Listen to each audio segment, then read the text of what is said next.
రోజూ బాగా బారెడు పొద్దు పైకి వస్తేగాని కప్పుకున్న దుప్పటి కదల్చటానికి ఇష్టపడని జయంతి మర్నాడు తెలతెలవారుతుండగానే లేచింది.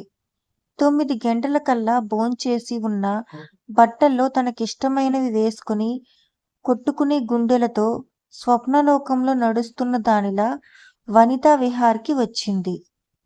జయంతి వచ్చేటప్పటికి ఎవరూ లేరు.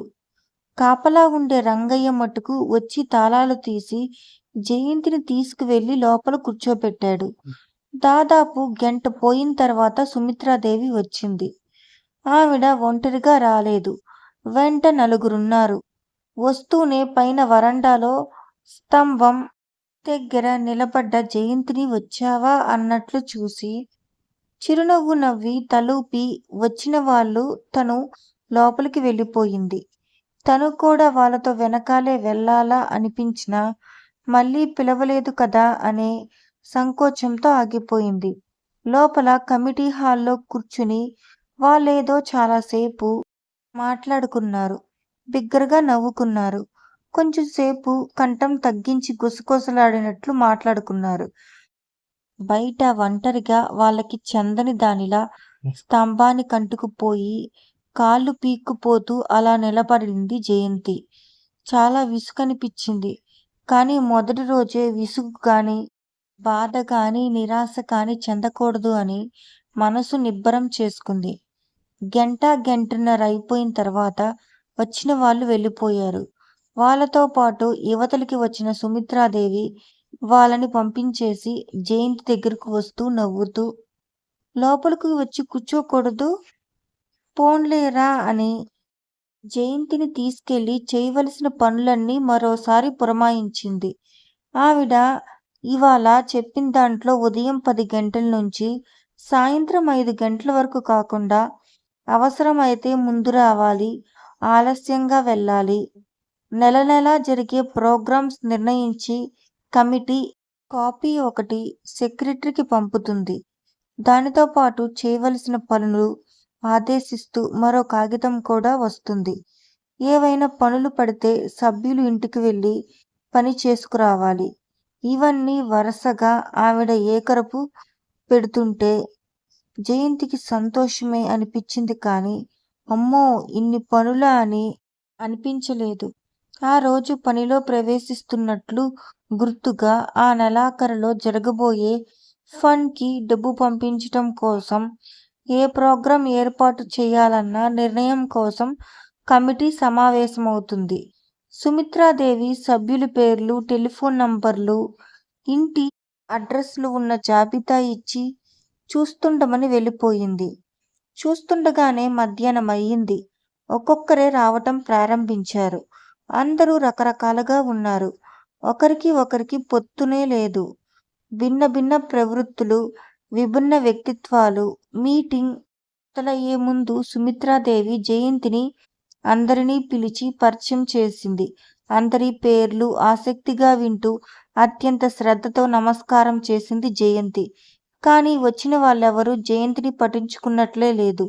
సుమిత్రాదేవి చెబుతున్నది శాంతం వినకుండానే జయంతిని చూసి చూడనట్లుగానే ఓహో ఈ అమ్మాయే కదా అనో, ఆహా అలాగా అనో, సంతోషమనో అని నిర్లిప్తంగా అనేసి వాళ్ళ గొడవల్లో పడిపోయారు. నిరాశ చెందకూడదని మొదటే నిర్ణయించుకున్న జయంతి ఒక రోజున వీళ్ళే శ్రద్ధాశక్తులతో తన వైపు చూసేలా చేసుకోవాలి అని మనసులో శపథం చేసుకుంది. పరిచయం చేయడం అయిపోయిన తర్వాత సుమిత్రాదేవి కుర్చీలో కూర్చుంటూ రాజశేఖరాన్ని కూడా రమ్మనమని ఫోన్ చేశాను. ఎందుకు రాలేదు అంది. వస్తానని చెప్పాడా? చెబితే తప్పకుండా వస్తాడు. నడినెత్తిన ముడి వేసుకుని మిస్సెస్ రేఖారాణి అని పరిచయం చేయబడిన ఒకావిడ అంది. ఆవిడ వయసు చూస్తే 30 సంవత్సరాలు పైబడినట్టుంది. అలంకరణ మటుకు 20 సంవత్సరాల లోపల వాళ్ళు చేసుకునేలా ఉంది. ఏదో మీటింగ్ ఉందట. వీలైతే వస్తానన్నాడు. లేకపోతే మన కాపీ పంపమన్నాడు. ఇంకేం మరి అంది రేఖారాణి. ఆడవాళ్ళకి సంబంధించిన ఈ వనితా విహార్‌లో ఆ రాజశేఖరానికి ఏం సంబంధమో జయంతికి అర్థం కాలేదు. మెంబర్స్ లిస్ట్లో అతని పేరు లేదు. ఈ సంవత్సరం అతనికి టెక్స్టైల్స్లో 6 లక్షల లాభం వచ్చిందట. ఎవరో రేఖారాణిని అడిగారు. 6 కాదు 16 కరెక్ట్ చేసింది రేఖారాణి. ఏం వస్తే ఏం లాభం? ఊరి వాళ్ళు పడి తినటమేగా. ఓ ఇల్లు సంసారమా? కళ్ళజోడు పెట్టుకుని పొట్టి ముక్కున్న మిస్సెస్ వర్మ ఈసడింపుగా అంది. సంసారం లేకపోవచ్చు, బ్రహ్మాండమైన ఇల్లుంది. కనుబొమ్మలు ముడిచి అందులో తన కోపాన్ని దాచేసుకుంటూ అంది రేఖారాణి.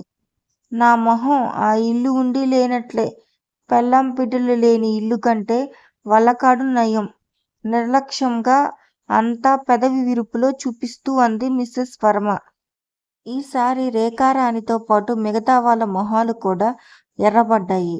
గౌరవ మర్యాదలు, సంఘంలో బోలెడంత పలుకుబడి, పరువు ప్రతిష్ఠల పుష్కలంగా ఉన్న వ్యక్తిని గురించి మిస్సెస్ వర్మ అలా తీసేస్తూ ఈసడింపుగా మాట్లాడటం ఎవరికీ నచ్చలేదు. రాజశేఖరం వ్యక్తిత్వంగా ఎలాంటివాడైనా అందరిలోకి ధనవంతుడైన అతనితో ప్రతి వాళ్ళకి పని ఉంటుంది. అన్నిటికంటే ముఖ్యంగా అతను ఈ వనితా విహార్కి కనిపించకుండా బోలెడంత సాయం చేస్తున్నాడు.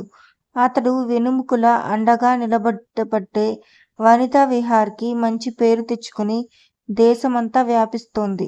అసహ్యం, రోషం దాగిన స్వరంతో రేఖారాణి విసురుగా ఏదో జవాబు చెప్పబోతుండగా విషయం ప్రక్కదోవలో పోతుందని రెప్పపాటులో గ్రహించిన సుమిత్రాదేవి టేబుల్ మీద ముందుకు వంగి గబగబా మాట్లాడేస్తూ అసలు విషయానికి వద్దాం.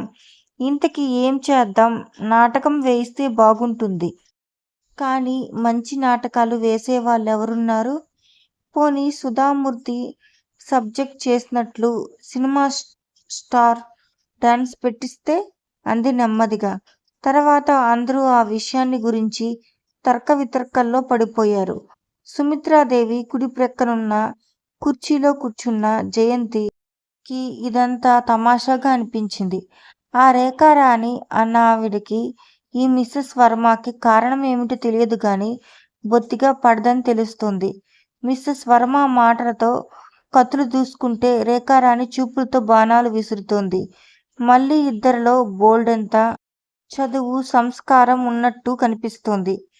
కలిగిన కుటుంబాల్లో పుట్టి చిన్నప్పట్నుంచి 10 మందితో కలిసి తిరగటం నేర్చిన వీళ్ళకి తగాదా ఏమిటో? ఎవరి భావాలు వాళ్ళు దాచుకోలేని ఈ బలహీనత ఏమిటి?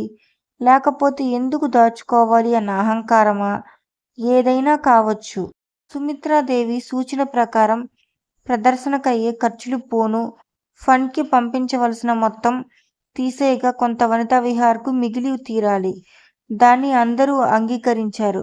తర్వాత టిక్కెట్లు నిర్ణయించటంలో మళ్ళీ వాదోపవాదాలు జరిగినాయి. చివరికి అది కూడా తేలిపోయింది.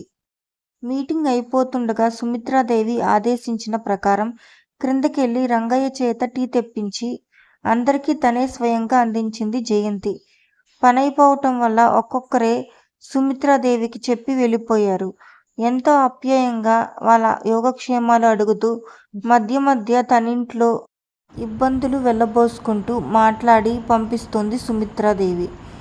మొదట రేఖారాణి వెళ్ళిపోయింది. కొద్దిసేపు అయిన తర్వాత సుమిత్రాదేవితో ఆ కబురు ఈ కబురు చెప్పి మిస్సెస్ వర్మ వెళ్ళింది. అందరి దగ్గర సెలవు తీసుకున్న సుమిత్రాదేవి దూరంగా నిలబడిన తిని దగ్గరగా పిలిచి టేబుల్ మీద పెట్టిన కాగితాలు తీసి అందిస్తూ ఇదిగో ఇది టైప్ చేసి తలా ఒక కాపీ అంటుండగానే ఇంతలో బయట నుంచి నోర్ముయ్ అన్న రేఖారాణి స్వరం వినిపించింది. దాని వెంటనే షటప్ అన్న మిస్సెస్ వర్మ గొంతు కూడా వినిపించింది. జయంతితో పాటు సుమిత్రాదేవి కూడా ఉలిక్కి పడింది. క్షణంసేపు ఆవిడ కళ్ళు కనుబొమ్మలు కుంచించుకుపోయినాయి. వెంటనే చేతిలో ఉన్న కాగితాలు జయంతి మీద పడేసి కర్మ, దీనికి వైస్ ప్రెసిడెంట్ గా ఉండటం కంటే గాడిదలు కాయటం నయం అని సణుక్కుంటూ స్థూలకాయాన్ని ఊపుకుంటూ గబగబా ముందుకు వెళ్ళింది. తన మీద పడి క్రింద పడబోయిన కాగితాలను భద్రంగా పట్టుకుని జయంతి కూడా ఆవిడ వెనకాలే వెళ్ళింది. వీడియోను ఆస్వాదించినందుకు ధన్యవాదాలు. ఇంకా ఎక్కువ భాగాలు చూడాలంటే సబ్స్క్రైబ్ చేయండి. మీ అభిప్రాయాలను కమెంట్లు పంచుకోండి. తరువాతి భాగంలో కలుద్దాం.